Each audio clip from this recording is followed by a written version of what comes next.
Pratiquez la charité. Aimez-vous les uns les autres comme je vous ai aimé. Jean 34 et Jean 17 etc. Marie, mère de la charité chrétienne, nous dit et nous montre comment pratiquer cette charité, avec des exemples pratiques.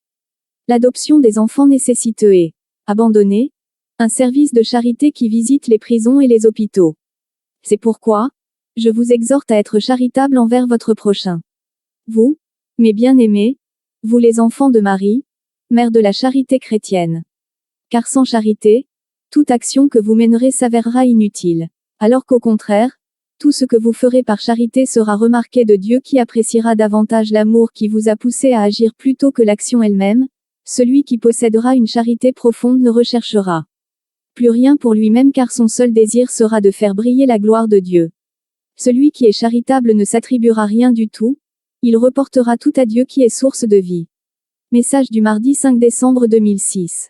Le mot charité signifie aimer, donner, soulager, consoler, partager, protéger, sans distinction de race, d'ethnie, de religion, de classe sociale.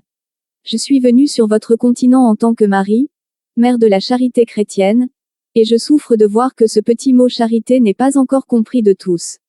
Message du vendredi 5 janvier 2007. Et pourtant charité veut aussi dire C égale chérir, H égale honorer, A égale aimer, aider, assister, R égale respecter, I égale inviter, T égale tolérer, E égale épauler. Voilà la définition du mot charité envers son prochain.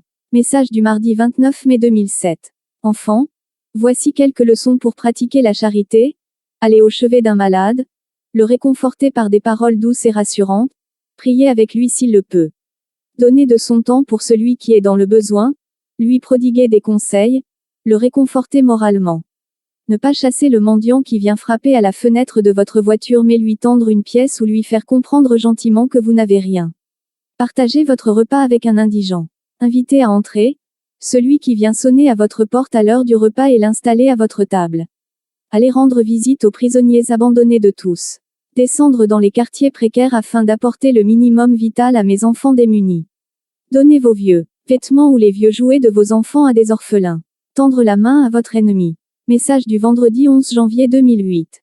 Et bien d'autres messages encore que nous pouvons demander aux responsables chargés de la communication par email.